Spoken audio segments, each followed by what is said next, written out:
Wish I could turn the future off. You can't. No. You don't have control here, Vet.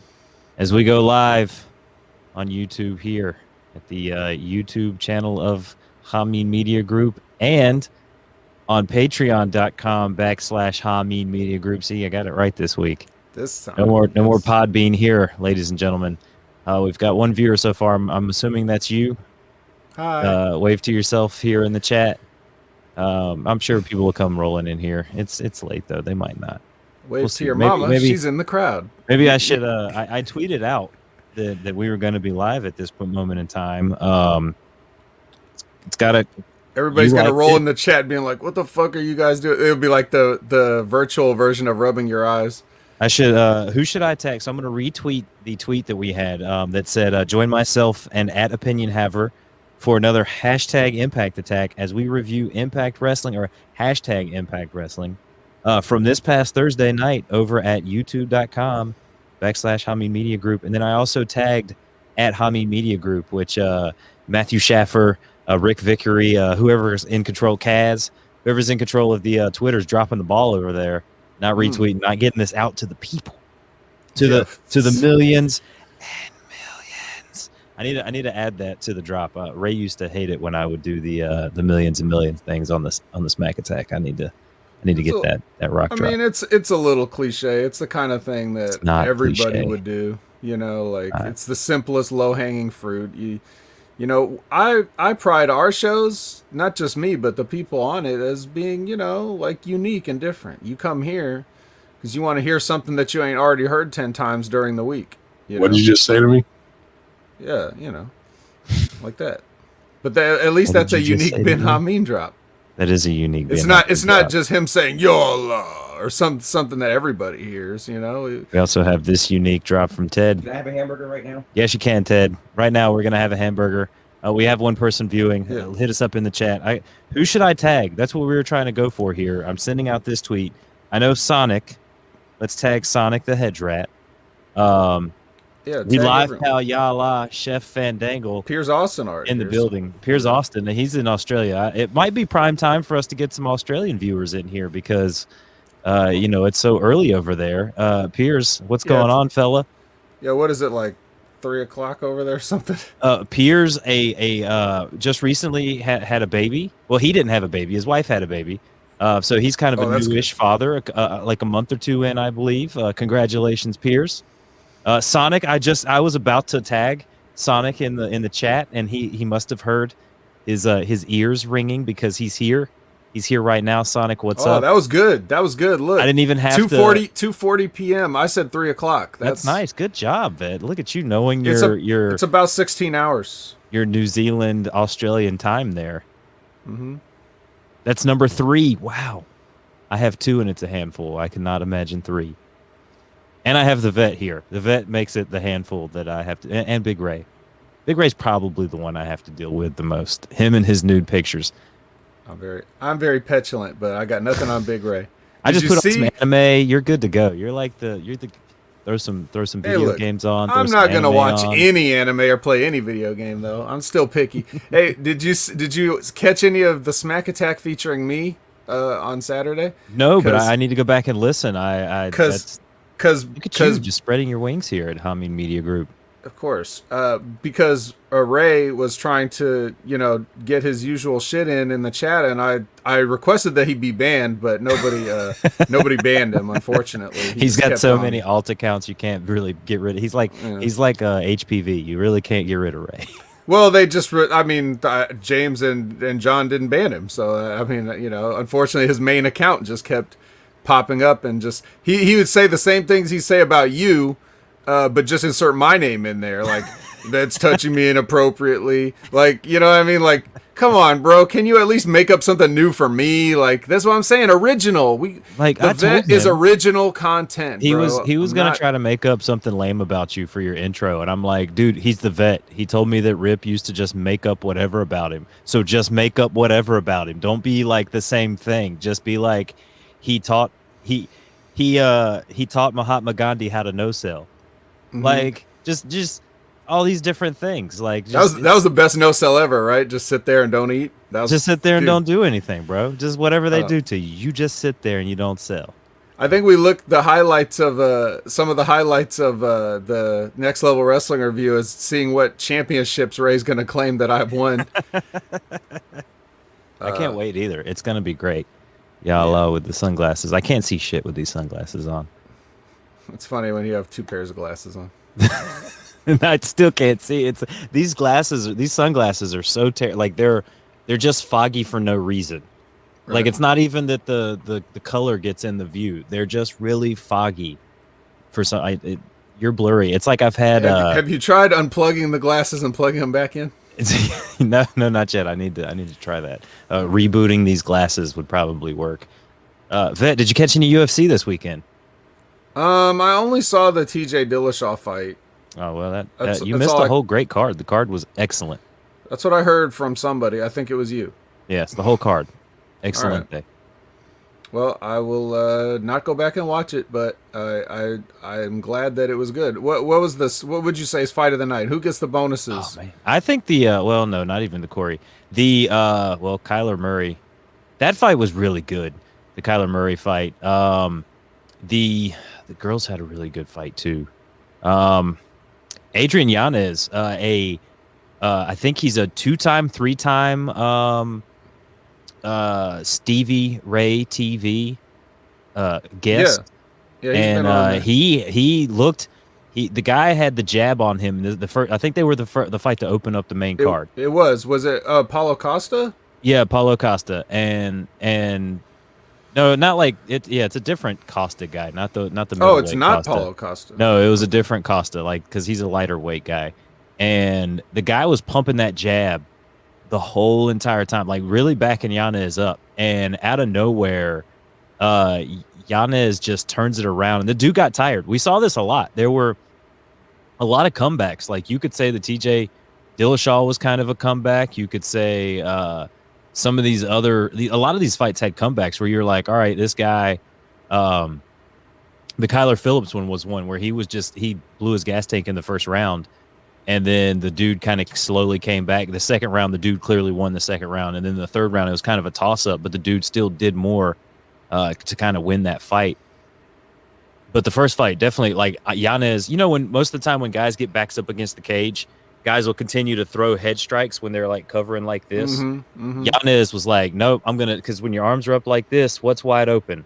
Body. The body. Yanez just dug to the body twice, and the dude kind of opened his guard up, and he threw an uppercut right up in the guard, and dude just dropped to his knees, and he just was able to finish him along the fence. Like big time win. Good finish. Like he showed a little adversity. I mean, that jab, the guy was hitting him with that jab. This is really that the jab's such an efficient tool in boxing and MMA. If you have a good jab, it's going to keep people away.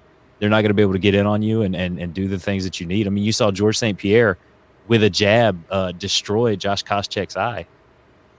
Yeah. Well, speaking of destroyed eyes, God, Dillashaw had a pussy just opened up on top of his face, Oh, right? He said it was. It's not as bad as Diego Sanchez's vagina that got opened on his forehead from BJ Penn, but he said it was an injury that he had during the fight, like training camp. So it was something that was probably going to open up with with the fight going on anyway. So it was just a hope that the doctors weren't going to stop it, which they probably knew he had that injury coming in.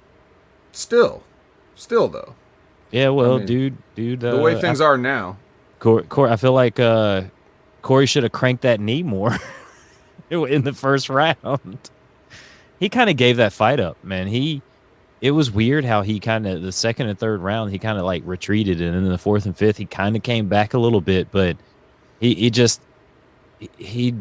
Dillashaw just wrestled him. I mean, that's really putting him up against the fence, kind of taking his back position along the fence. I mean, that's how Dillashaw won that fight, and Corey did a really good job the first couple rounds defending that type of stuff, but then the third, fourth, and fifth he just was okay with kind of like leaning up against the fence and letting Dillashaw knee him and getting little pot shots. If I had to guess, it seems like Corey thought that he could win by the whole look at my face and look at his face thing. Yeah, He that's probably not felt how he had they- just done enough damage to to say that he wouldn't have to do. It's not that he wasn't like throwing punches and stuff in the later rounds. It's just that. Well, that he kind probably of didn't feel like he happened. had to. That kind of happened to a friend of mine, Ricky Rainey, a friend of mine. He was fighting in Bellator. He fought Chidi Njokuani, one of the Njokuani brothers, and clearly won the fight. But Njokuani hit him, and like this is the first time Ricky's ever been injured like this in a fight, and his eye just swole up to where like he really couldn't see out of it. And he ended up losing that fight, and we all think it's because the judges saw his face and saw how swollen it was off of like one strike. But like Ricky had him up against the fence, kind of the same type of stuff Dillashaw was doing, like keeping him clinched up against the fence, really control, like octagon control, because they kind of defined that during the fight. Like the guy was like, "Oh, is this octagon control?" Because I think DC was calling it a takedown when it's not really a takedown. Like they were like, "Oh, he's shooting in for the takedown," but he's not really. He's more instigating the clinch. Well, yeah, and he didn't really do that much there. It was like your typical wrestler. I'm just going to lay on you and not try to win, but stand up position. They were just laying against the cage as he just kind of had this back position on Corey Sandhagen the whole time. Yeah, which I'm not necessarily a fan of a prolonged, episode of that. I always like to see people go for holds and stuff to finish and everything like that. I'm not a fan of like the Chael Sonnen and I'm just going to lay on you, just, not do anything. Hey, almost beat Anderson Silva. Almost, but didn't. Was then on the end of my chair that whole entire fight. Yeah, that was his moment, right? And he blew it. But but that's fine. But yeah, like DC was saying, like they were arguing. He's like, I don't know how to call, I don't know how to judge this if I'm a judge. And we all know that the judges, just based on what we think should happen, doesn't necessarily mean that's what the judge is going to see. Still came down to a very narrow split decision. So, I don't think, obviously, Sandhagen was a little disappointed with the result, but. And he didn't have to take that fight. He could have sat out that fight. Not even, he could have waited for Aljamain and Jan to kind of finish their thing. And then, but he decided to take this fight. He wanted TJ Dillashaw to prove how good he was. And had he beaten Dillashaw, especially convincingly, I mean, how can you deny him a title shot next? You got to fight. There's too much not fighting in the fighting gives. Hey, look good for a guy that haven't fought 2.5 years. That's what I'm saying. It's like you have to take those fights. You have to be available. You have to let them know, Dana know that you are available and you'll be, you could take fights on short notice. You have to know that you're not going to be one of those guys that they offer you a fight and you turn it down. You know what I mean? Like there's a lot of guys that are like that, that just don't fight and they run their mouth. John Jones. And so you can't be like that. You got to take the fights and be a fighter. If you're a fighter, fight. It's very simple. But a lot of guys are getting lost in the whole. So you ready for Deontay Wilder and Tyson Fury 3? Am I ready for it? I don't know. I didn't watch number 1 and 2. So. Or would you rather see Tyson Fury versus Anthony Joshua? I don't know, but boxers are the epitome of, no, I'm not going to fight this. What about Tyson Fury versus Braun Strowman 2? That I'll see. That I will definitely down for some of that.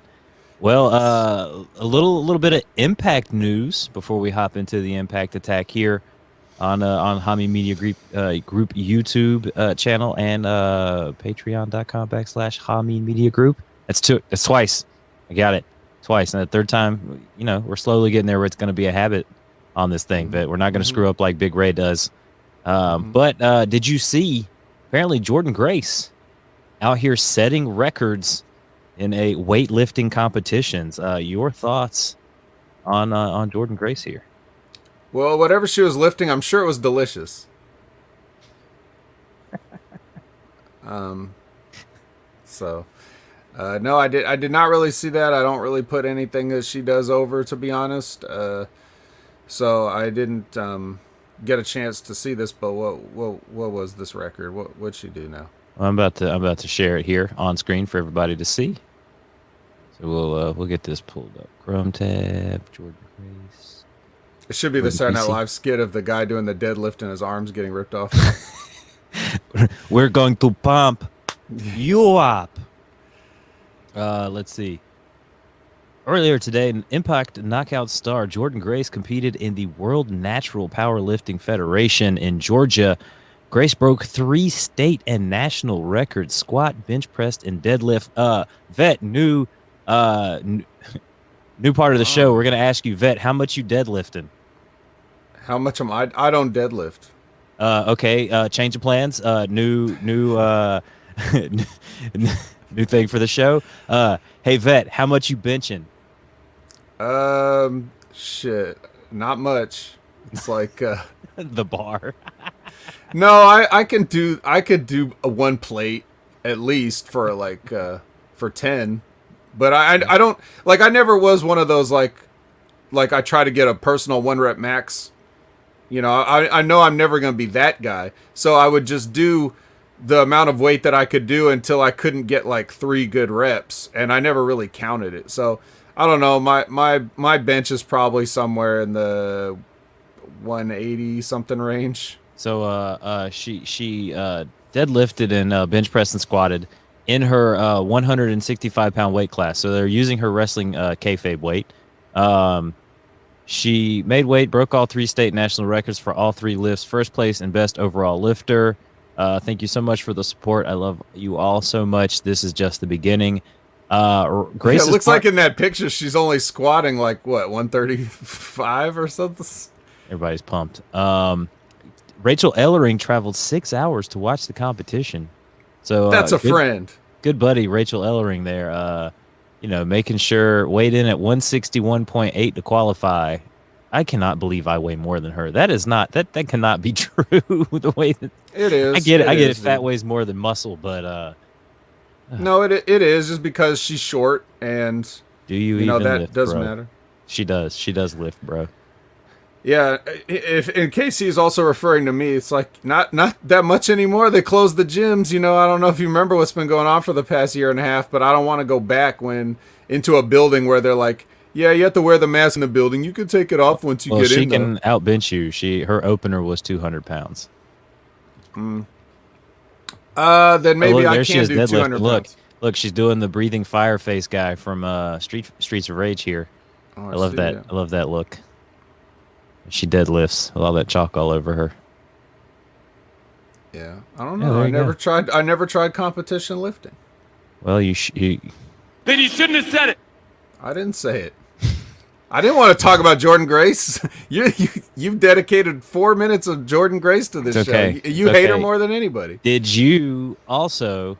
Are you sad that our girl Kira Hogan is no longer signed with Impact? After this set of tapings, we no longer have one half our favorite tag team, probably the best tag team in all of professional wrestling right now, Fire and Flava. Wow, it was kind of surprising because it's like, it kind of came out of nowhere. More or less. That's how I feel. And what is? I wonder what is the reasoning for this. I hope, for her sake, that she had a deal like worked out with somewhere else that we're gonna see her. Bro, the vet taught Lincoln how to lift. Okay, that's how long the vet's been lifting. Why do you think they call them Lincoln logs, man? Yeah, exactly. Because I had him deadlifting those and squatting those, and that scene in Rocky IV. That's a direct homage to me and Lincoln, where he's like going through the snow with the thing. Yeah. Hang on, wait. Let's do a quick fact or fiction here on the Impact Attack. Vet, Fire and Flavor, your favorite tag team of all of professional wrestling. Fiction, but I do like them. And so it kind of sucks because now I like Tasha. She'll be fine as a single if she stays there. But I wonder if Kira will be appearing on Empower because they're going to need as many people to show up as. I think Deanna's trying to get on there as well. Well, she just tweeted it out today, I think. According to this episode, we'll get some of that in there. But didn't you have something to ask me about the Empower? Oh yeah, so it's supposed to be an all women's card, and apparently a few of the transgender wrestlers that are out there. Like I think a Jamie Senegal, and then I saw one more wrestler get chosen to be at this NWA Empower event, brought to you by Mickey James. Oh, and so that's well, I didn't end the fact or fiction, so that's it. Fiction. There we go. So Mickey James, the Empower. What are your thoughts on this all women's show and the transgender performers that are on said show? And I'm gonna this segment brought to you by Doritos. All right. Enjoy some Doritos while you vamp there for a second. Go ahead, munch away. So this is sort of a controversial topic in a lot of things, especially in sports. And I don't really have much of a controversial opinion as far as it goes in wrestling, because in wrestling, you're all playing roles. So it's as simple as these are playing the role of a woman now. Like when you see a Nyla Rose out there, whatever, doesn't matter if I look at her as a man one way or the other, or a former man, or however you want to look at it. It really doesn't matter, because her name is not Nyla Rose, and she is on AEW portraying a woman named Nyla Rose. So that's how I look at it. It's very simple. Because wrestling's a work, it doesn't matter. It really doesn't matter. But, it's like there's a lot of guys that are so small in the wrestling business, they should consider making a transition just so they can have more realistic matches. So that's something to look at if you're... Are you talking about Adam Cole?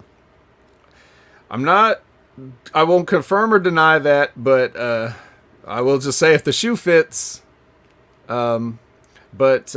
Now when you're talking about competitive sports and everything, that's a different story to me. I just think it should be very simple, very much more, simple than that. If at smaller levels, it should be up to those governing bodies, like if it's a local high school wants to let, somebody compete with the women, or I think what I always like is when, a cis female can compete with the boys. Like, that's cool to me. Or we should look at the Air Bud series, of course. Like, where in the rulebook does it say a dog can't play football? So don't forget to unmute yourself. Angels in the outfield. That's got to be some form of cheating, right? That's not cool. Yeah. So I think like it's fine to have women, like trans women on Empower, because a woman's just it's just a label. So for them, they're playing characters that are women for sure, and whatever else you think about it as far as the wrestling world goes and everyone else is concerned, they're a woman on screen, and so that's fine. I don't mind it, not at all. I used to enjoy Escarlata Pimpernella on Lucha Underground. Well, that was completely different. I know, but it's kind of the same thing. No, it isn't. Yeah, she's portraying a woman. That was a man, and they never said anything but it being a man. A woman. It's one of those what do they call them in Spanish wrestling? Like exoticos. Yeah, it says she was an exotico.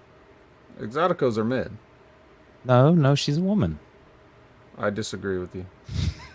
I think you're. No. Pretty sure no. I think that's the whole idea, especially in Mexico, that it is, clearly a man, but very effeminate. You know who wasn't a man down there in Lucha Underground? Matanza. He was a beast. And I digress. Are you ready to talk about Impact Wrestling, Vet? Sure. I just texted Ray. Let's see if he's up. He might jump in the chat. Who knows? We can ban Ray from the chat this time. Okay. All right. Well, give him a chance, though. All right. Well, I'm not exactly sure where you want to start the show, but we can start with Chris Bay. That's where the show starts. Do what? Mm-hmm. Yep. They give you a little recap of Slammiversary, and apparently This match came about from some guys throwing a shirt back and forth at each other, a Bullet Club shirt. And I didn't really understand the way they explained this, so they probably did a poor job of it. But I guess based on what happened later, the shirt was for Chris Bay, a Bullet Club shirt from Jay White as an invitation to join.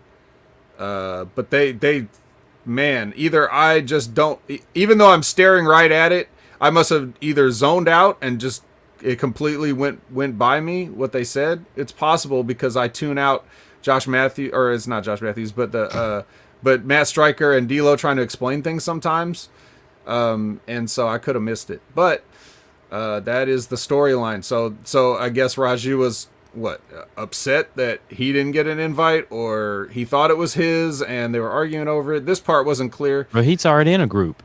He doesn't need to join Bullet Club. Well, you know, some guys are always looking for the bigger, better deal. You don't get to be in two groups. You only get to be in one group.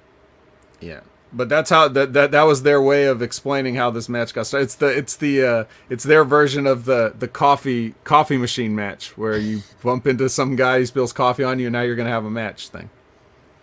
Well, it's or the winner gets into the Bullet Club. Chris Bay defeating Rohit Raju with the art of finesse.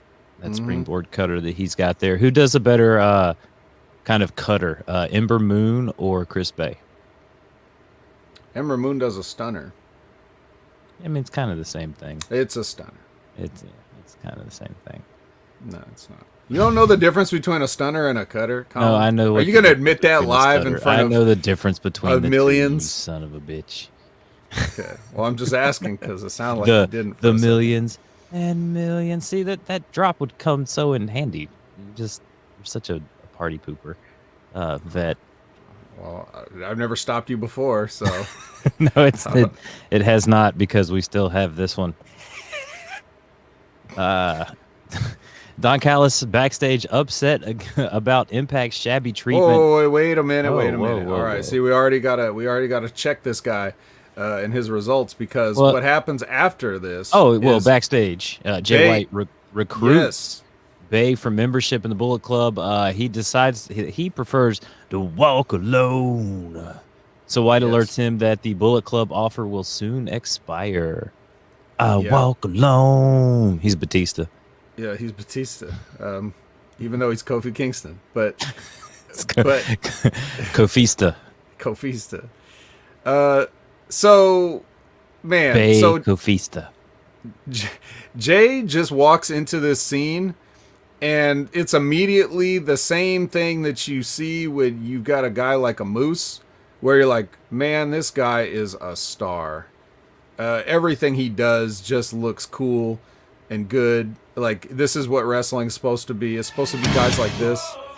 And sorry, they had the thing playing under the clip, so while you're doing your promo, I have to play it. That's actually, these two guys are going to be backstage with the Impact music playing backstage under there. Spoiler alert, no, they weren't, because they didn't really have any interviews with music under them this time, which was a good thing about this episode. I felt it just didn't happen. Now, it wasn't because they forgot to do it or they stopped doing it. It's just they didn't have those set up interviews with the Impact background where they normally would play the music. I think it leads into it.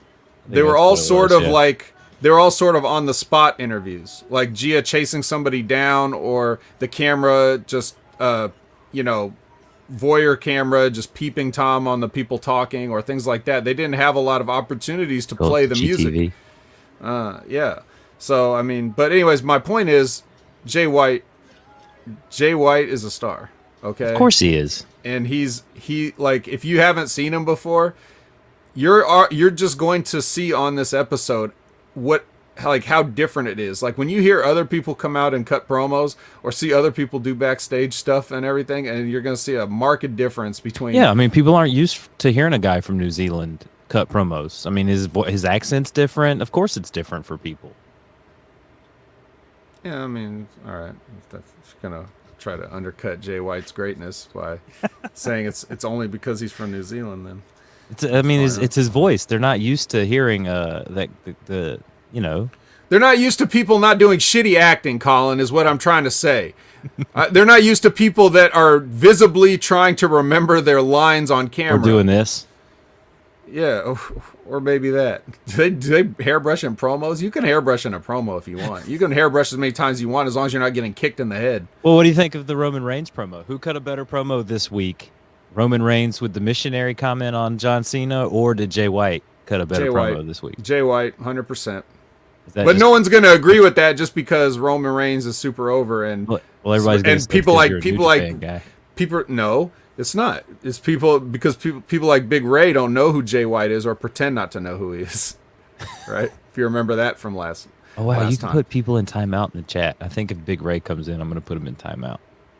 I don't know how long timeout is, but I think you can set it. Good. How long should we put him in timeout for? 60 seconds at a time until he. A minute for every nude he has sent us. Oh well, then he's never going to be on the show. He's never coming back. All right, so you were saying Gia interviewing Don Callis backstage? Yes, Don Callis was upset about Impact's shabby treatment of the Impact World Champion Kenny Omega. Callis wants to know what surprises Impact has in store. He was also annoyed that Impact allowed White to appear without advance notice to the Elite. Impact's working environment sucks, but Callis has the power with the world title belt. So even though he has been fired, Don Callis still wielding that invisible hand and just smacking bitches around backstage at Impact Wrestling. Vet, your thoughts on this Don Callis promo in the back? Typical. Move on. Should but I think Sonic kind of gets what I'm saying. It's definitely not as bad as Sheamus's accent. But they were also making Sheamus go like way over the top with his accent too. Right. I know Sheamus can tone that down. If you ever watch any of his videos, like his workout videos that he does with people and stuff like that, he doesn't really sound all the Patty thing from Snatch. They made him kind of go into the Conor McGregor more like, oh, look at me Irish type of thing, and it's just like he doesn't talk like that. No, I know, but that's what they were trying to get him to do, like be more stereotypical of him being that. Right, because Scottish. that's all they understand, so they assume that's all anybody else understands. Which what we really just like to understand is whatever the guy's saying. And even then I can still understand what he's saying, but I don't know. It's just that's just that Bruce Pritchard level of creative minds. Ooh. But Are you ready? But what happened? I didn't do it right. I didn't ask you if you were ready correctly, but it's okay. I didn't do it in my Triple H voice. But are you ready for some Gail Kim? Are you ready? Well, I think you're kind of skipping ahead, but sure. Oh, that's how the notes have here. What do you have? Well, next because here, no, sir? this is next, but what Mickey James is the one that comes out. No, I know that, but we get some Gail Kim. Come on, how can you not be excited for Gail Kim, Vet?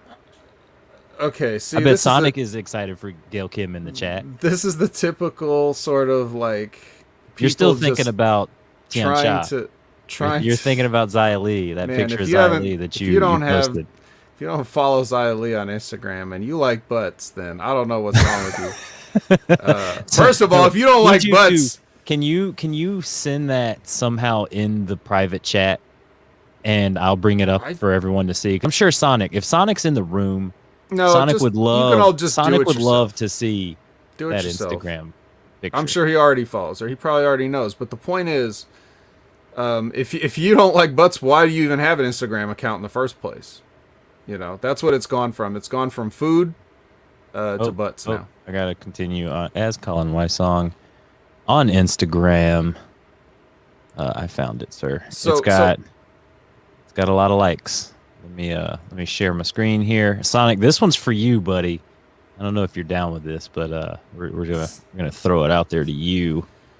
Xia Li cooking it up in the kitchen. Chef Curry. With the rock there. If you're not down with that, I got 2 words for you. Big Ray's not down with that. You know. That's nice. Yeah, so this is really about Mickey trying again with Deanna to convince her to come to Empower, and So they take an awful long road to get to the damn point of Deanna just saying, yes, I'm going to go. So the point that Gail Kim has to come out and basically just say, to butter her up a little bit, just to get her to agree. And then she just kind of agrees. What is the point of you being a bitchy heel trying to she wants Mickey to grovel at her feet originally, and then Gail Kim comes out and's like, come on, and she's like, okay. So it's like, what is this shit? Well, why do we have to waste the time on this? This must have been why. This is the kind of stuff why I think WWE tries to tightly script promos, because it was completely unnecessary to take this long of a segment just to get to a boring place where she just says yes and not keep teasing that she won't do it. That's Yeah, you're right. If she's being that bitchy heel, she definitely should not have been down to do that. Even in the start of the same segment, it's like she starts by saying it no, I think you should beg me to come, and then Gail Kim just basically comes out and says please, and she's like, yeah, all right.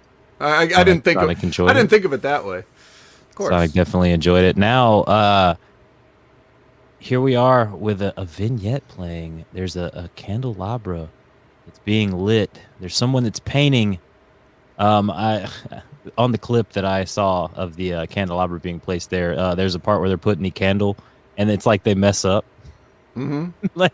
like Impact, you edit this stuff. No, that was intentional. That was intentional for him to not because put it if in you the first time.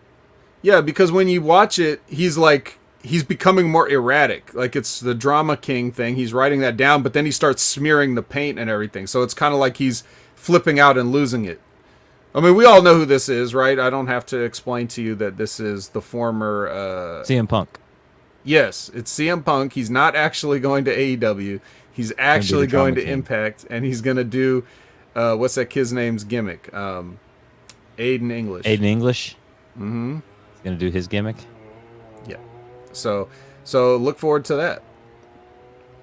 Yep. That is true, Sonic the Hedge Rat. So we've got Aiden English making his return. Now we're back in the ring. It seems like the Impact doesn't want to spend a lot of time in the ring, except for the promo we had with Deonna Purrazzo and Mickie James and Gail Kim and all that stuff. But we're back for more action as Matt Cardona and Chelsea Green enlist the help of Jake Something, and they defeat Brian Myers, Tennille Dashwood, and the person they enlisted to help in this battle, Soda Thompson. Mm-hmm. And Taylor Wilde returns to prevent Caleb Conley from interfering in the match, which allowed Chelsea Green to win the match. Your thoughts on this match, Vet? Well, which first of all, where's Taylor Wilde been? They don't know. She missed a whole set of tapings, right? She missed a whole set of tapings. So maybe she works a real job though. Maybe that I don't care. This did she was her and Matt Stryker on the same assignment? What was going on? It's like in RPG games where you can send teammates that you're not using on quests. Oh. Okay. That you play the main game and then check back in a few hours and they'll have some experience and some new items and stuff like that. So that's what Stryker and Taylor Wilde were off gaining experience and getting gold. Okay. Well, I don't know what she gained from this because it's same old Taylor Wilde still, but this golden experience, duh. Golden experience. So which if you can find this rare collector's item, be sure to grab Prince's famous album, The Gold Experience, wherever you can. Yeah. So in this match, no, you cannot. The Chelsea pinned Soda in this match. After hitting her finish. I expect him to take the pin. I don't expect him to. Did he learn anything from this though? That's the question. I think. Yeah, he learned. He learned that he should probably just quit. He should probably just quit the business. He's the most professional at taking the pin. Yes, the only way a woman's pinning me in a match is if a guy hits his finisher on me first and then throws her on top of me. What if it was Nyla Rose that hit the finisher on you? No. Britt Baker? No. Escarlata Pimpernella. Yes, because that's a man. So, but that's what I'm saying. Like, What about Joey Ryan? absolutely. Well, you're not going to get me in a ring with Joey Ryan. That's the first thing. Well, no one's going to get in a ring with Joey Ryan anymore because he's been blackballed. Would you have taken the lollipop super kick? Absolutely not. At the height of Joey Ryan's fame. No, bro. I have something you guys are going to learn about me. I am nothing if not true to my own integrity. So I will cost myself things just so I don't ever have to have the memory of doing something I didn't want to do. I'm not at the stage in life where I'm going to do things I don't feel like doing anymore. I'm just not, bro. Like, I'm not going to do it. So I'm certainly not going to put a crotch lollipop in my mouth. And that's probably gimmicked. Like, he probably has it in the under tights, but it's still been next to his crotch the whole night. So it's like, what about a Mr. Sacco that's been in Mankind's pants all night as he pulls it out and then hits you with the mandible claw? yeah, that I'll do. That you would do? Because that means you were on like Monday Night Raw. Yeah, in the height of the Attitude Era, right? And it's so easy to do. And it's Mick Foley. But Joey Ryan is nobody to be asking people to do what this if stuff. Nia Jax or Doudrop hits her finisher on you, Vet? What if Bull Nakano puts you in a camel clutch, Vet? Would you tap out? Nah. You'd be surprised how big I would look standing next to Nia Jax. Not fat-wise, of course, but height-wise. Like, it would still look like I was too big to be losing to a woman. Would you take a Vader bomb? From Vader? From Vader. Would you take a Vader bomb? Yes. I'm asking you. Yes. Yes. Yes. I would do that. But yeah. Would you take the moonsault from Vader? Yes. Damn it, yes. What finisher would you take for $1? Would you take the Sabu like leg drop with a chair finisher? I don't know. I don't want to, but yes. Like I think the I love point this of new our segment of the show. Vet, would you? Yeah. Would you Like, take? Well, no. I mean, he has to have done it before. We're not just gonna. We can't just make up things. But would you take a moonsault from Big Show? That's God, not made. That's that not up. made up. Big Show's done moonsaults. Big Show's done a moonsault. I've never seen Big Show Back do a in like moonsault when before. he was the Giant, he used to do stuff like that. Like I he'd have come to off look the this top up. with a splash. Big Show moonsault. I don't know if he ever did one as Big Show, but maybe as Giant. But yeah, it's more of a principle thing that we're talking about here. It's not so much like would I take the finisher because it's dangerous or not or painful or not. It's would I do it based on principle? No, I'm not going to take a dick flip from Joey Ryan. No, I'm not going to take a lollipop from Joey Ryan. But am I going to take a moonsault from a fat guy? I mean, yeah, because they can work it. They can work it. Now, if they choose to or not, I won't know until the moment, but... Okay, so Reddit here to save the day. Big Show talked about this on Jericho's podcast. Apparently, he could do one when he first started. When he busted it out at a house show, he got a call that night from Hulk Hogan, who told him no one else would believe a giant doing a moonsault could believably be beaten, and doing things like that would kill the cruiserweights. Conceding the points, he retired the move. Yeah. Now, would you take a Rikishi stink face? Sure. Now, Strangler Steve took the bonsai drop. Yeah, which I also would take. But the thing is, like... Sorry, I did not mean to challenge your integrity, Sonic. I do apologize.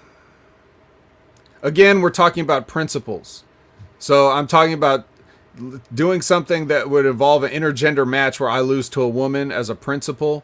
It's not anything about, like, I don't respect women or whatever, even though I don't for the most part. It's just that in the Andrew Bella would love each other. In the world that we're trying to create as professional athletes, that you're like taking a finish, like Soda Thompson losing here to Chelsea Green with the unprettier, like one unprettier, which is basically just him taking a face bump. You know, it'd be the same bump if you tripped and fell in the parking lot or something like that. Like, it's not, you wouldn't die from it or get knocked out from it. It's like that's like saying, like, hey, would you let I don't know any NBA players, but like asking LeBron James for whoever. Say Lisa Leslie. Okay, asking LeBron James, hey, would you let Lisa Leslie dunk on you? Would you let her posterize you? Hell no. He would, because he's the king of floppers. Speaking of Lisa Leslie, I don't know. His team in the fourth quarter. Speaking of Lisa Leslie, I don't know if you know this or remember this, but there used to have a thing on MTV called the Rock and Jock Challenge, where they have celebrities, and just let me tell my story, and then you could put up any of these comments. All right. They used to have celebrities play against athletes. It was a mix of athletes and celebrities, and it was just for fun. And they had weird stuff like a 8-point shot or something like on the floor, basketball, whatever. Rock and Jock. Okay, maybe some of you guys are gonna have to look that up. I don't know what the average age of the chat here is, but in one of these games, Lisa Leslie went for a shot, and Bill Bellamy, the stand-up comedian and actor, hit the ball, blocked the ball so hard it went into the backcourt. Okay, so that shows you the level of difference between female athletes and regular dudes. Okay, Bill Bellamy's not a ball player, and he did that. I remember that. I don't know if there's any footage of it that you can go look up, but it happened. I promise.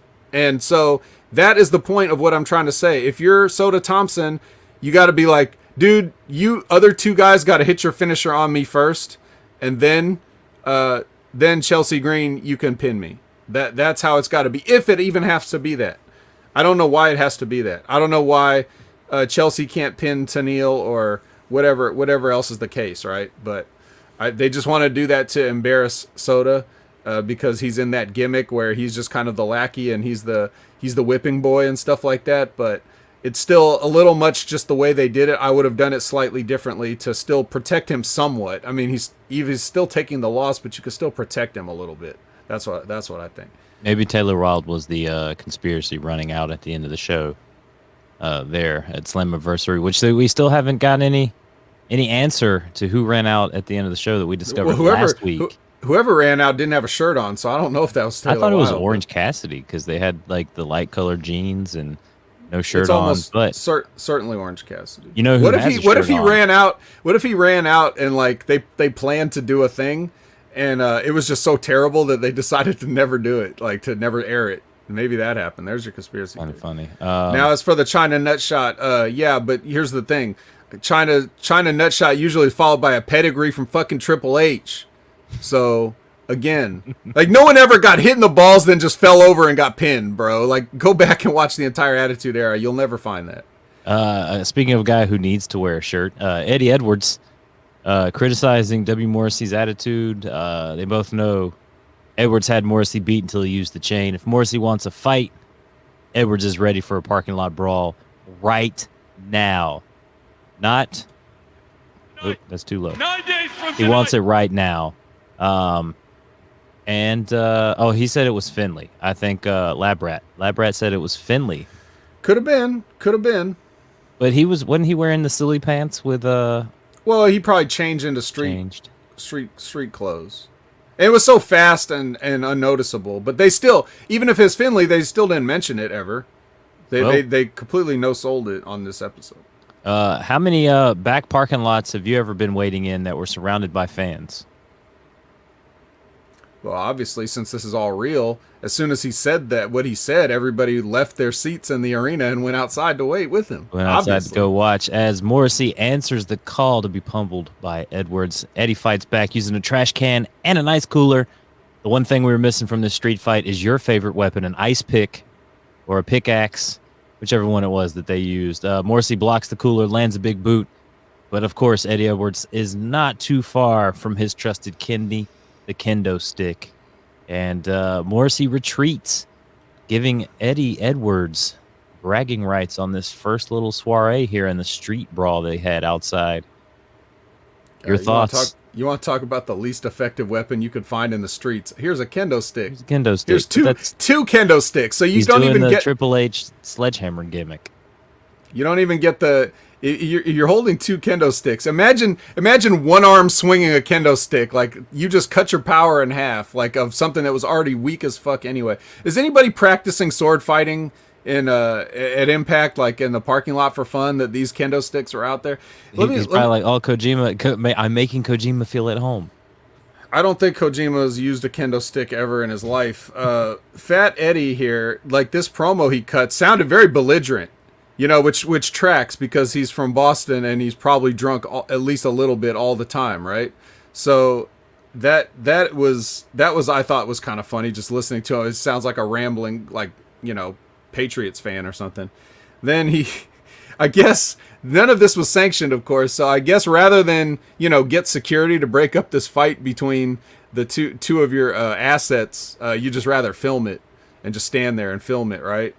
Yeah, this is bad. And then as Eddie with his dual wielding kendo sticks, lightly hits Morrissey in the butt and he runs off.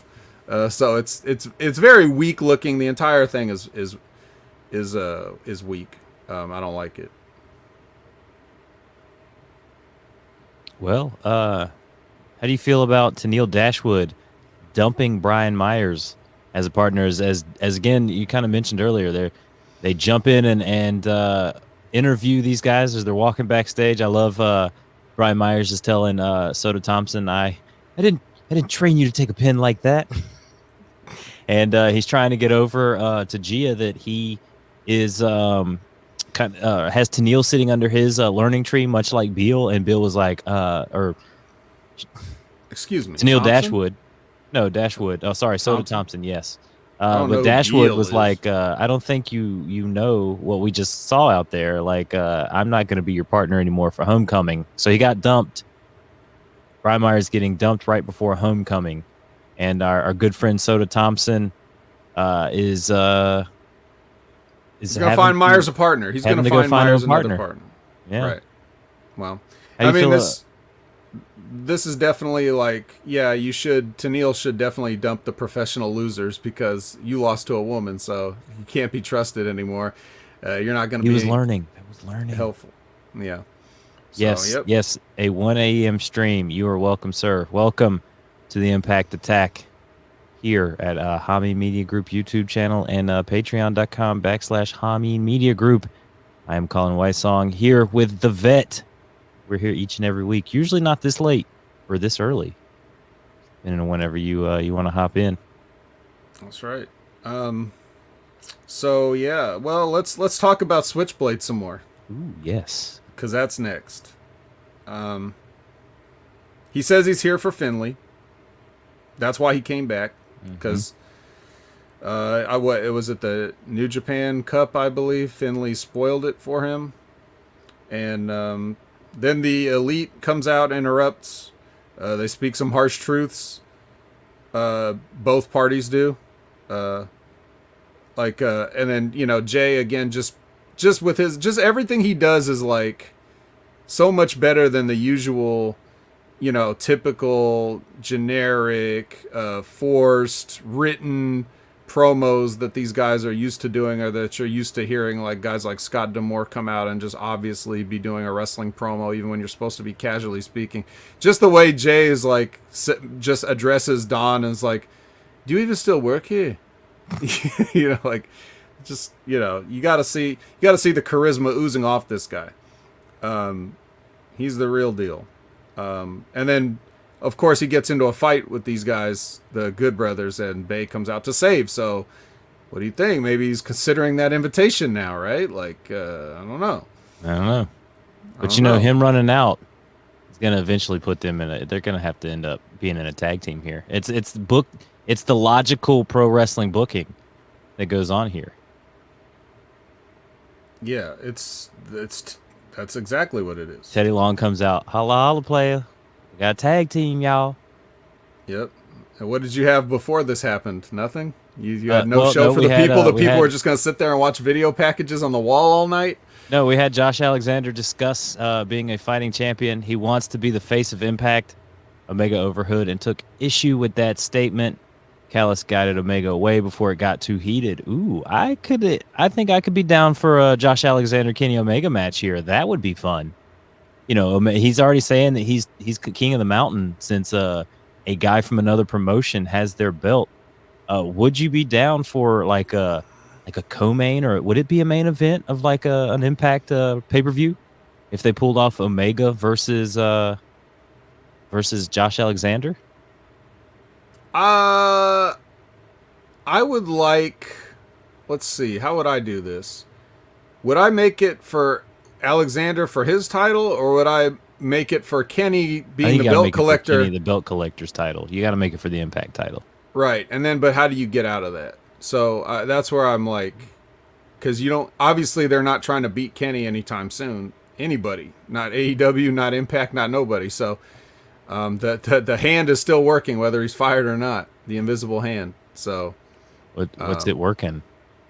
Sorry, I did my Big Ray thing there for a second. Yeah, I was gonna say. Get that in.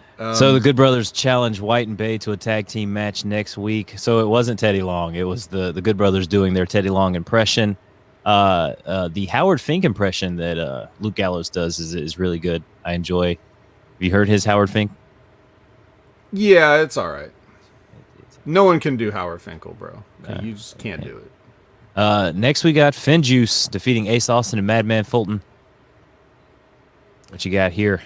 Well, Fulton gets beat out of all people in this match, which I don't think I've seen him win or do anything significant since he's been here. But you look at him, and he definitely looks like a somebody. But they treat him like Soda Thompson here.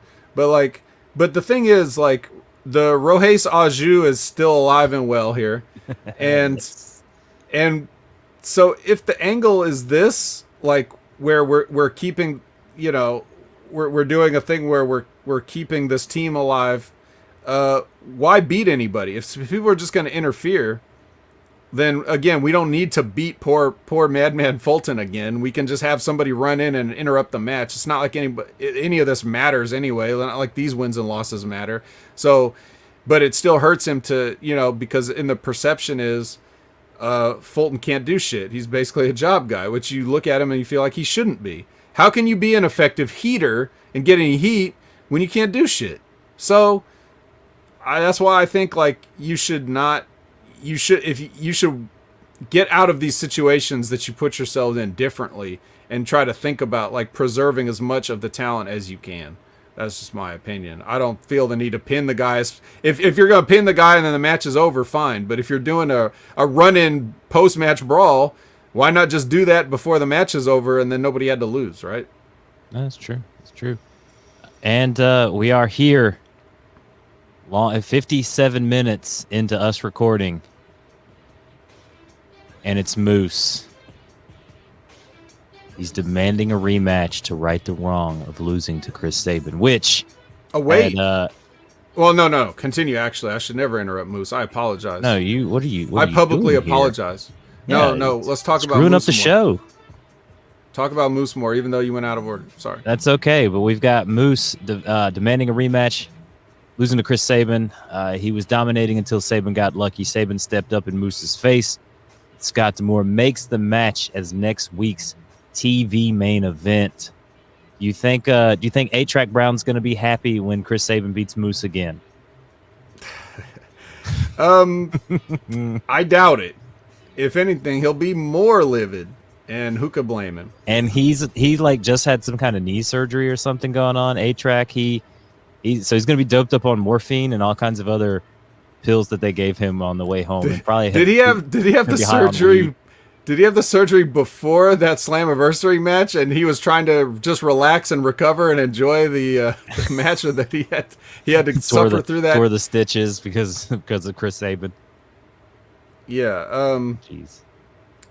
Yeah. This is what did I skip? Well, I'll tell you in a second. And I would normally, if you skip over something stupid, I wouldn't have bothered, but because we already sort of mentioned it. I was excited. I'm sorry. No, you're right. You were right to do it. I was wrong. Okay, do you hear that, everybody? I was wrong. I said it publicly. You're not going to get that much, so treasure. I got to make clip that it. Drop. Clip this. Gonna make that a drop. Yeah, I was wrong, and that's gonna come back to haunt me. I can tell. But anyway, so what I like about this, exactly. What I like about this, right, is the way they do it is Moose the camera just catches Moose. Moose is storming over to Scott D'Amore's office, and Gia is running behind him like, Moose, you know, like trying to be the roving reporter thing, like, and he's just not having it. He doesn't care about her at all. He just goes to D'Amore's office, demands his rematch. Man on a mission, vet. And then, of course, Saban walks up like he was just waiting for this. He's probably sitting outside D'Amore's office waiting for Moose to show up just so he could walk in the scene and be like, I'll fight you right now. I'm Chris Saban. I'm tough. You know, I can beat you, even though I'm the size of a child. And then, you know, but where if this was the WWE, this would have been Moose just standing somewhere randomly backstage, and then Gia just, and then the camera just panning over to Gia already standing there. Not that it was set up that way, but that she was just happened to be slightly to the left, so she could walk a couple steps and be like, Moose, blah blah blah blah blah, and then he would answer her, and then Scott D'Amore would somehow show up, even though he had no reason to, and then he'd be the third person. So everybody would be standing side by side, facing the camera directly and not looking at each other. And then Chris Saban would come in and it'd be the fourth guy in the party. And then they'd all just be sort of standing like at 3/4 angles, nobody really facing each other, looking at each other, but all talking to the camera. That's how the WWE would have done it. Instead, the way Impact did it, it was very dynamic. It was somewhat more realistic. It was the way something could happen. And those are the things that I appreciate about their sort of like, you know, low budget guerrilla style filmmaking. That is one of the things that, as much as stupid stuff as they do, which we're about to talk about, this is much better than the way that supposedly the big WWE would have done it. Well, what kind of important work was Scott D'Amore doing inside of the room? The same thing he usually is. Because he had his headset on and the mouthpiece was down. And it wasn't just around his neck. So normally we see him, it's down, it's around his neck. But he was in there directing something. Maybe he was playing Call of Duty.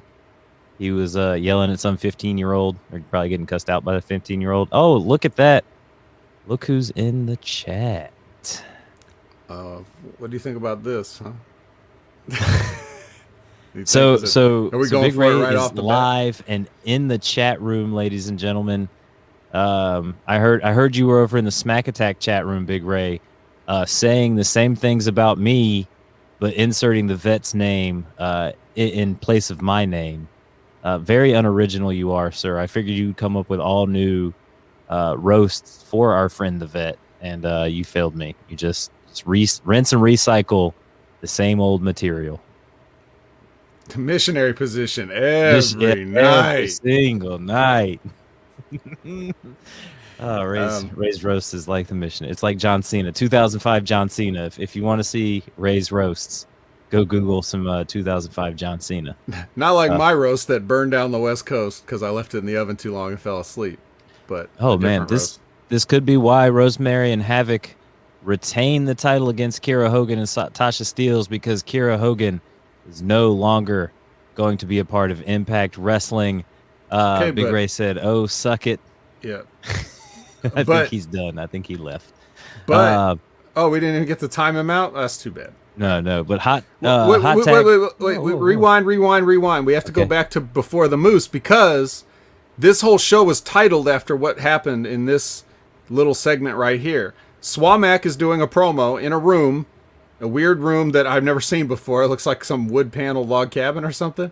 And then with the little hanging like bulb, like bronze cabin. It's bronze old cabin. It's bronze old cabin. And then it's got one of those like the hanging lamps that doesn't have a lamp on. It's just a bulb just hanging down.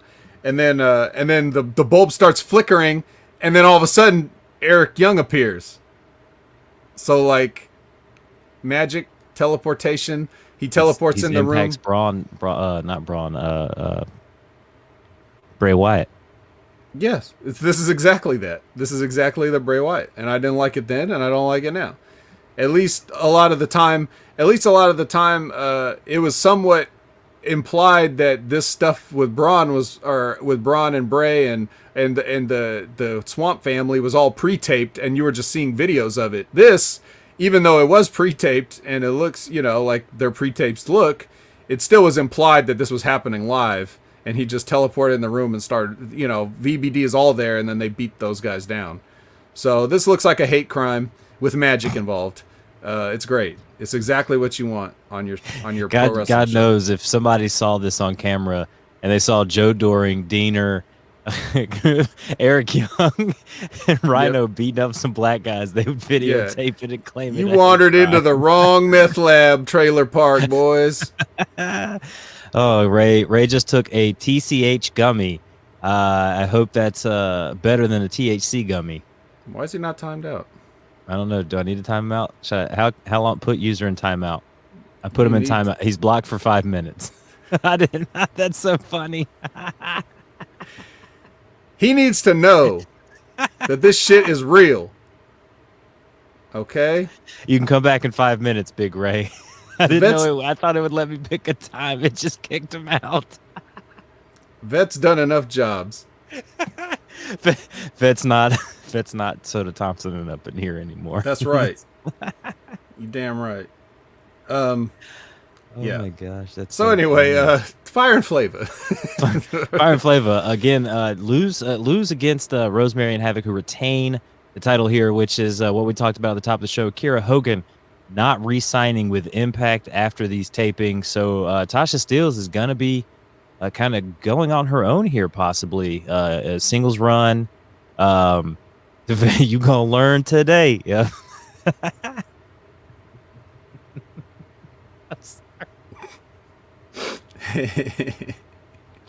Oh my god, that's so fucking hilarious. Oh my god. You ain't never. He's got his alt accounts, I told you. You ain't, you ain't never seen nobody with a long time out. I was like, he's got so many alt accounts. It's not gonna stop him. It's the important thing is that we did it. We did it. We asserted dominance. I think that's the important part of the thing. Another one. Another account. Yeah. Oh Willie man, Timmer's I guess out. we can go ahead and skip over to Kay, who didn't start the show. Do you have anything on Havoc and Rosemary? Actually, I do. This is just the boring portion of the show where the vet explains wrestling to the fans. I do have to say, look, Bill Apter making an appearance. And Bill Schuyler, rest in peace, Bill Schuyler, and Bill Apter making an appearance on the little thumbnail here for Big Ray's YouTube channel. That's his uncle, I heard. That is his uncle, Uncle Bill Apter. I didn't know Bill Apter was Puerto Rican. You can. It could be like a marriage thing. Oh yeah, true. So but this is like, I like to give at least one portion of the show. We have a lot of fun, of course, on Impact Attack, but I like to give one educational portion where I actually sort of speak directly to the wrestlers and give them some advice on some of the things that they do. Don't sell it, Colin. Just let me get through this. Let me get through this, and then we can go back to burying Ray or whatever you want to do after. Okay, we got to get you to bed anyway. I'm sorry, he's on that TCH gummy. I'm probably on a THC gummy. I don't know. Right. Yeah, and this is not impressing anybody. Like, we could ban all these. It doesn't matter. For 5 minutes. Yeah, and your 5 minutes on the original one's probably close to up anyway, so you can go back to that. But all right, so uninterrupted. I just want to address the ladies for their match. All right. So before the hot tag, hot in quotes, right? They do a double crossbody double down. But the thing about that is like, you both have to run and hit the ropes and hit the crossbody to do a double down. So if you're trying to get to the thing where you're telling the story, you have to get to your corner and tag. If you have the wherewithal and the strength to physically run and hit the ropes and bounce off, couldn't you just run right to your corner and tag your partner? Which that would be a creative spot that I've never seen, where one person goes to hit, one person goes to hit the ropes and the other person runs straight to the corner and tags, and then that person starts the comeback on the person's coming back off the ropes. Like, how about something like that? Think about something like that.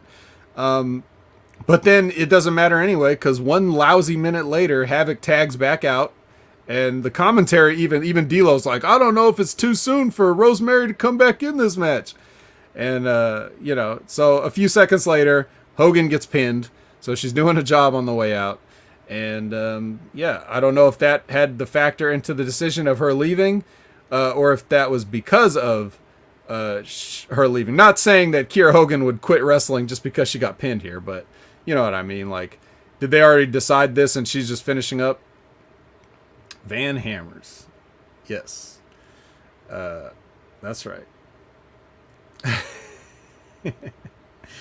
So that's what I got for this. But this kind of goes off the air like, you know, cold. There's no hot angle to close the show. It's just like, hey, Decay wins. They're not in the opening match anymore. And you think they would have, like, the super kick on Steels that would have started there, especially with Kiera Hogan. So maybe next week we're gonna get more of them kind of backstage, like, you know, you kicked me, da da da da, and they're gonna have a blow off feud to end this taping as Tasha Steelz goes over Kiera Hogan to kind of do the right thing and put Tasha Steelz on that path of being a single superstar. And maybe the following taping we get Deonna Purrazzo and Tasha Steelz, possibly Tasha Steelz getting that title away from Deonna of course, Purrazzo. Of all the people that Deonna Purrazzo, they're going to give it to Tasha Steelz. I'm not sure about that one. You never know. I'm not saying she doesn't deserve it or couldn't do it. I'm looking at the way Impact is. Come on, look what they're doing with Moose. What are they going to... Do you think they're going to care about Tasha Steelz getting the belt after this long story of Deonna Purrazzo not giving up that title? It's an interesting idea, though. One could hope. Do we actually know anything about the reasons of Kiera Hogan's departure? Has the dirt sheets dropped any? I don't think so. I think it's just she didn't sign her. She didn't sign her contract, I think. So that could mean that she actually might not leave. She might just be putting her name out there and seeing if anybody else wants to pick her up. Announced she is leaving the Impact Wrestling. Yeah, that's different than not signing. She said, "This contract. is my last. I'm going to see what else there is out there for me." So we could see her in NXT. Could see her in AEW. We could see her fighting Matt Cardona at GCW for that world title. You never know. So what that sounds like to me then, Underground. What that sounds like to me then is that who's her girlfriend? Well, who's her girlfriend, Buckshot Kid? Yeah, y'all motherfuckers know every damn thing. I just when you say a Diamante. Oh, really? Okay. So when you say a statement like I'm going to leave Impact Wrestling, something happened. It's not just a question of wanting to see what else is out there. Something happened. So whatever that is, we may never know. Because it's probably the kind of stuff that doesn't make for that great of news, but it was significant enough to her to realize, hey, this is a place I don't want to be anymore. It has to be something like that because it can't be the creative. She was getting a lot of TV time, and they were doing good things with her and Tasha. So that ain't it. If it's a money issue, what Buckshot Kid said about it, you know, going to go be with her girlfriend, she could do a tag team with Diamante. They could go do stuff over there. That you know they're really not getting done over there.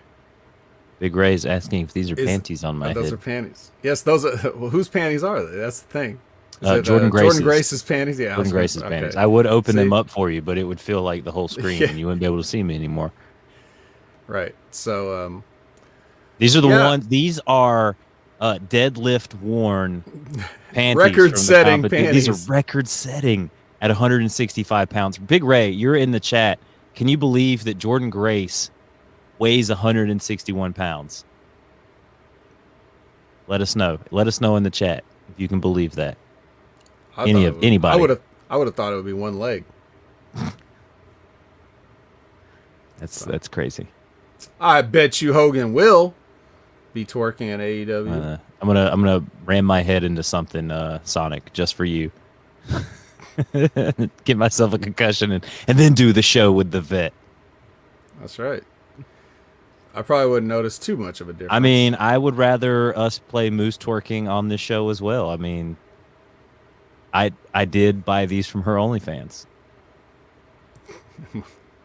No, Moose would never. I specifically sent them to her and told her to wear this while she deadlifts, and she'll break records. Hang on. Victory. That's what that smells like. That is jock sweat. That's what that smells like. It's like it's victory with a hint of jock sweat. A little victory went down the wrong pipe, huh? Yeah, so. This is out, yeah. Vet, do you have anything else this evening for us?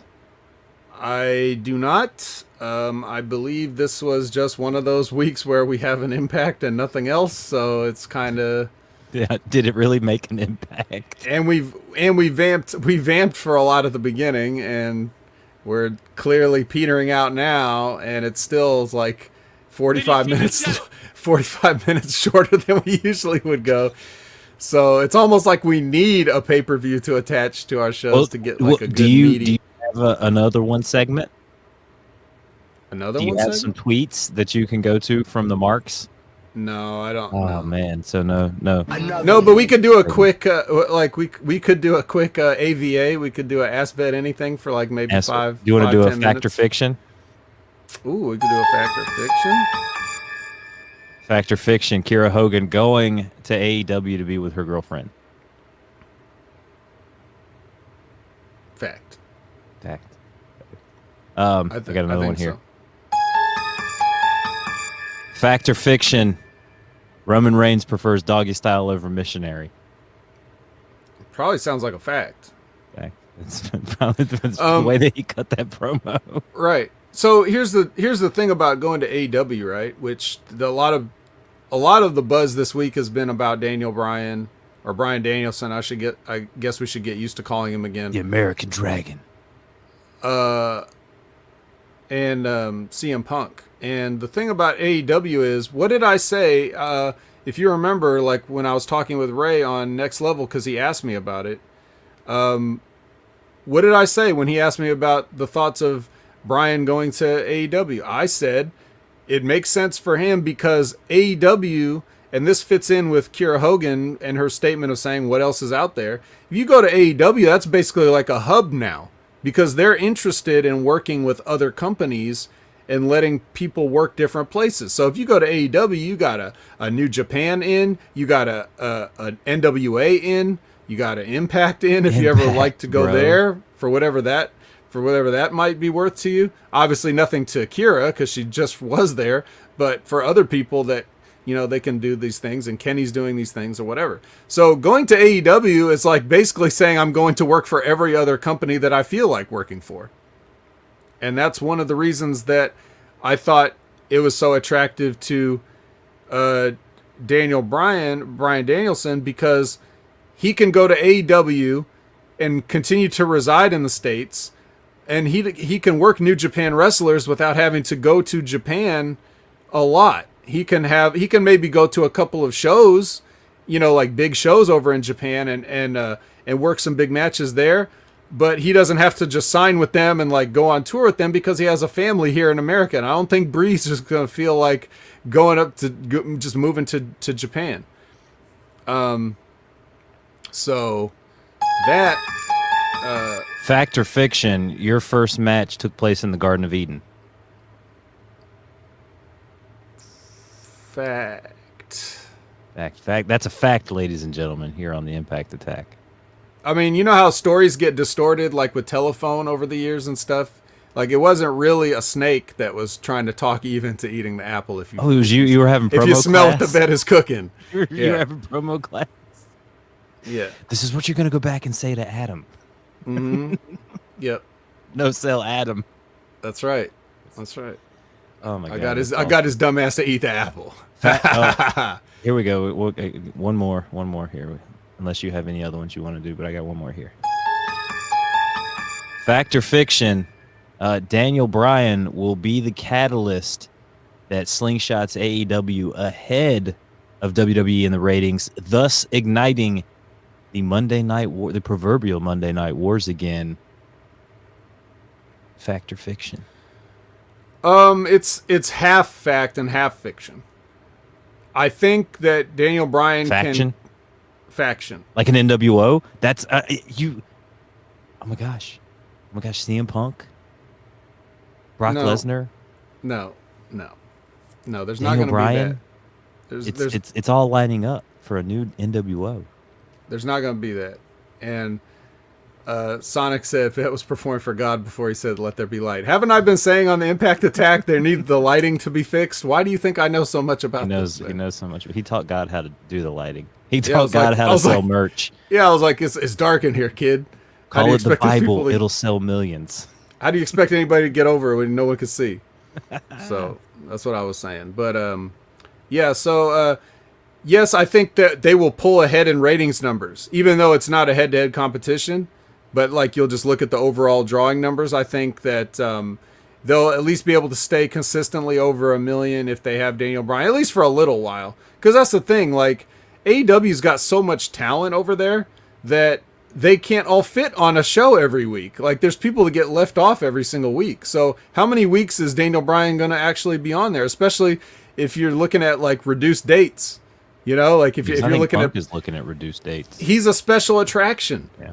He may be willing to work more, but it's just not going to fit. They're not going to work him in to where he's going to have a match every single week on Dynamite. That'd be the only way. If you could guarantee that Bryan Danielson's on Dynamite every week in some way, shape, or form, then you could probably have consistent numbers because there's a lot of people that still like him. It's not going to like really reignite the war because I don't think either one of them is going to move nights. So like Monday Night Raw is going to stay on Monday. That's just going to happen. That's terrible. Monday Night Raw is so terrible right now. It is, but they're still not going to move, and it doesn't matter if they move or not. There's no point in moving. They were looking it was a calculated deal with what do you call it, NXT. Now, of course, everybody always forgets to leave out, or they conveniently leave out the fact that that NXT has been on Wednesdays since the beginning, and AEW just showed up and decided to be on Wednesdays too. So it wasn't like they were trying to counter program. They were just continuing to do what they did. But then they did go live on USA for 2 hours, right? So that was clearly a move. And it was kind of like a test to me where they're saying like, okay, Triple H, if you think your fucking little third brand is so damn hot, then you can smash AEW in the ratings and prove it. And when they didn't do that, I think that's where a lot of the heat that you're seeing with Cross and stuff now is like retribution for them not getting the job done. I think that has more to do with it than anything else. Could be the Scarlet stuff and the Adam Cole stuff and the other stuff. Yeah, none of that stuff is real, bro. Like, did you hear Everrise on what show were they on? The Keeping It 100. Yeah, they asked him about that, and they were like, why would somebody like Cross ever have heat with anybody? He's such a sweetheart. I don't believe that for a second. So they personally Charlotte denied bringing it. Somebody like Seth Rollins. No, they completely shot down the idea that Cross would ever get mad at Adam Cole for anything backstage. And that to be honest, that sounds more in line with what everybody says he's like than the other thing.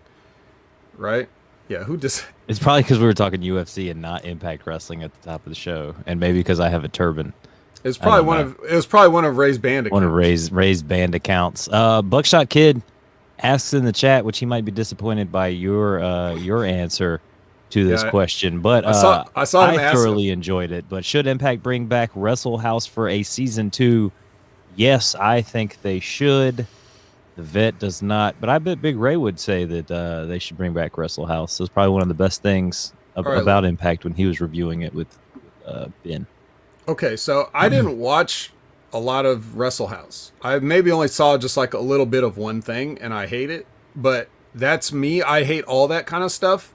Now, even me, if somebody wanted to do something, like if I'm the Vince McMahon of Impact, if whoever that may be, if they want to do something, if somebody else wants to do something, they pitch this idea, I might let them try it.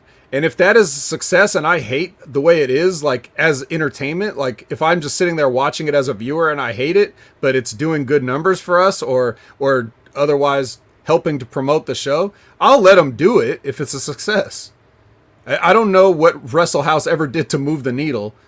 And I don't know if there's metrics that can really track that because their numbers are so low. I don't think metrics actually track for them. But There was a 1,000-person bump in this 15-minute segment.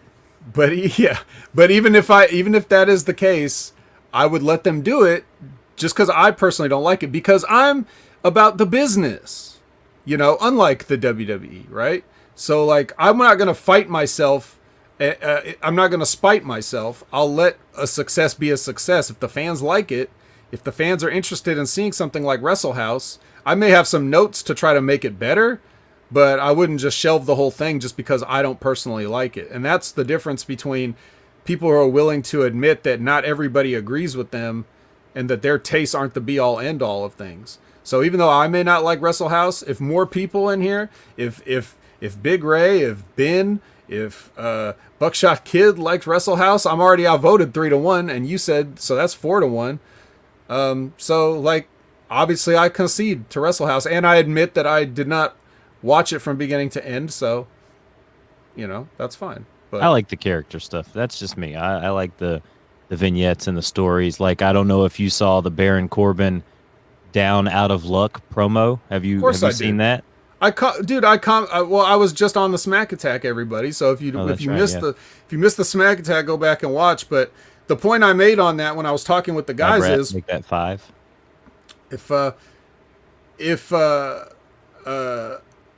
What does being poor and broke have to do with fucking buttoning your shirt up?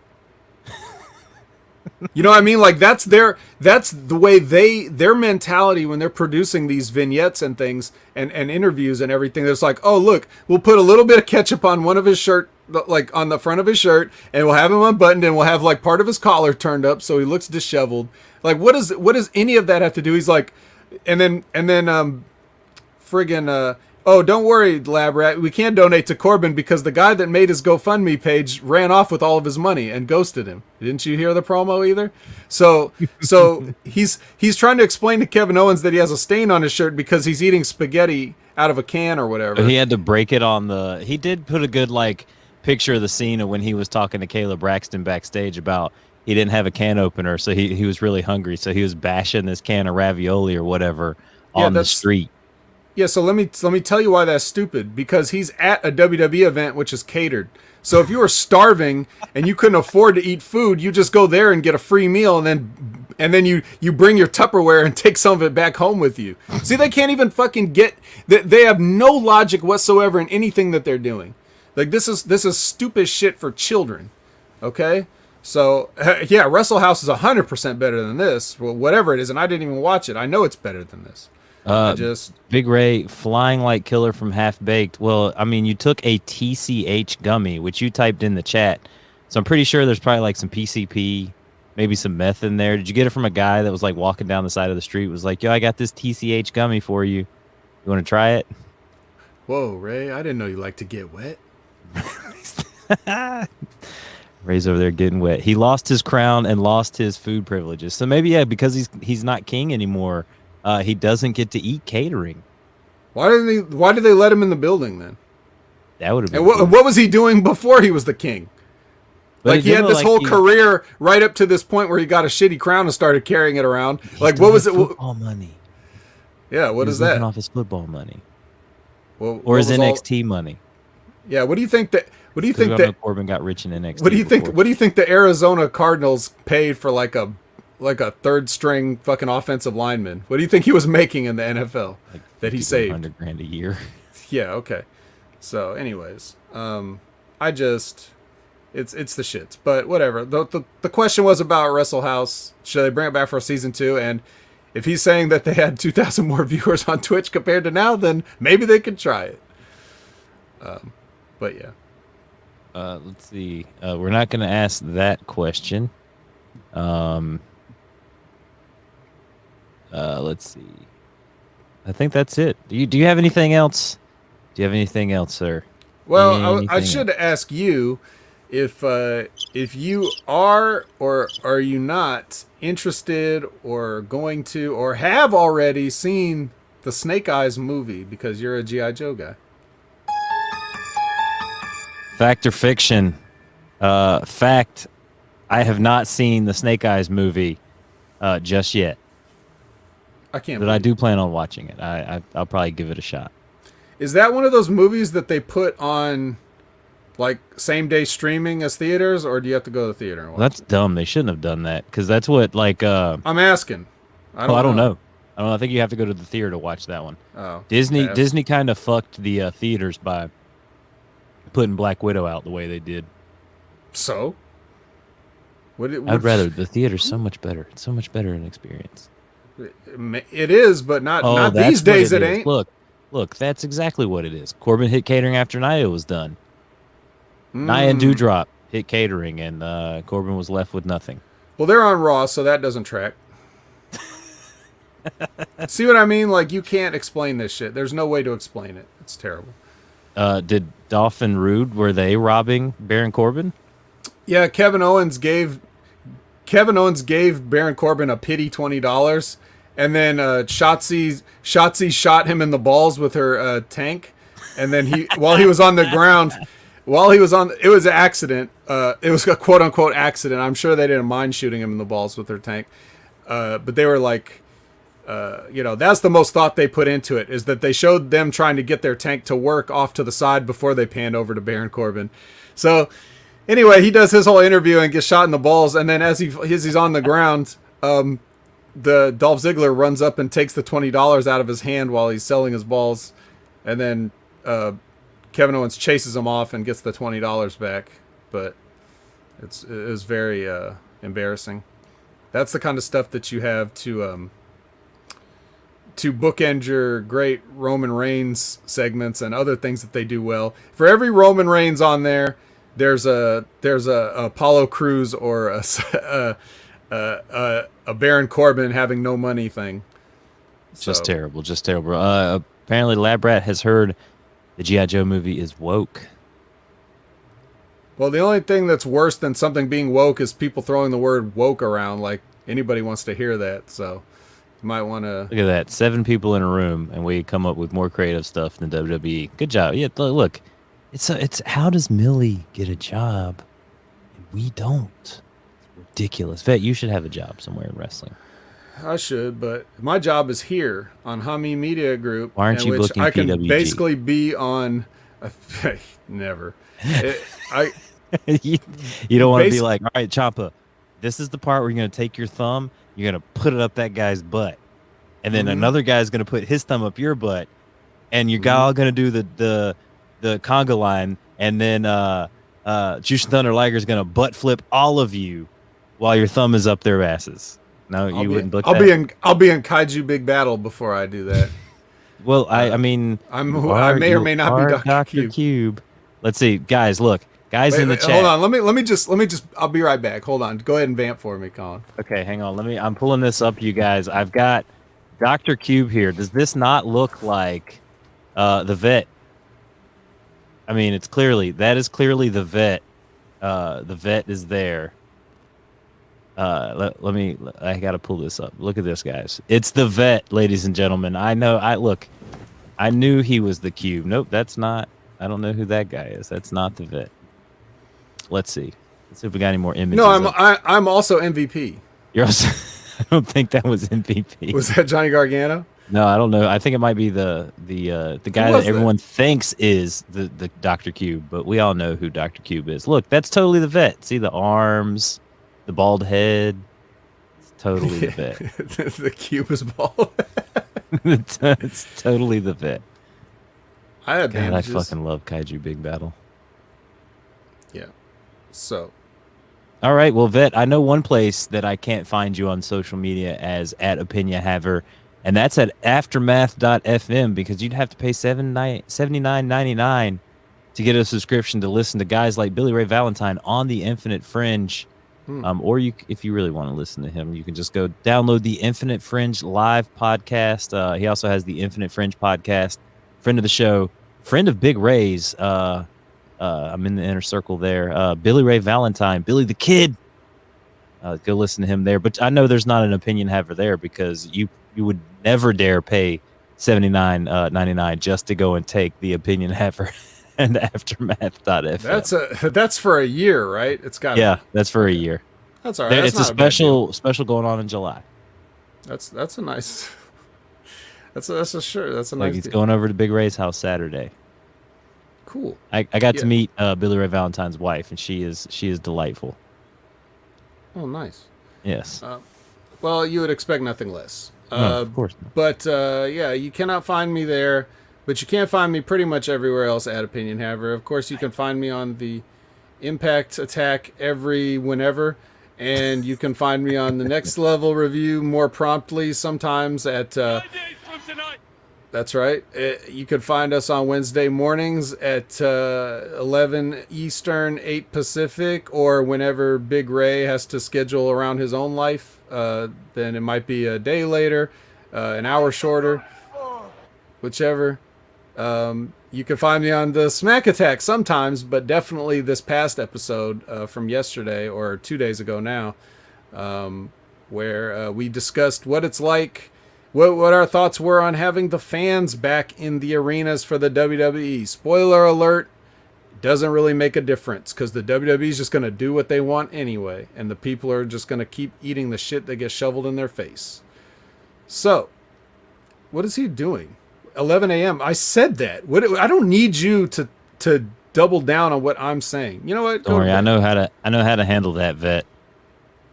It's the big dog. That's right. Every Friday, it's the big dog, and you might be able to catch the Vet on the Smack Attack with James Money McIver and John Enright. Mike Martin in here saying sheep with an exclamation point. You're at the end of the show. Lieutenant Yard dies, season 1 of Next Gen. You know what I have to say about that? It's boss time. And you can find me on Facebook, Twitter, Instagram at Colin Wysong. You can find me not on aftermath.fm either. You can find Zia Lee on Zia Lee WWE on Instagram. On Instagram, Please cooking it up in the kitchen. Find her.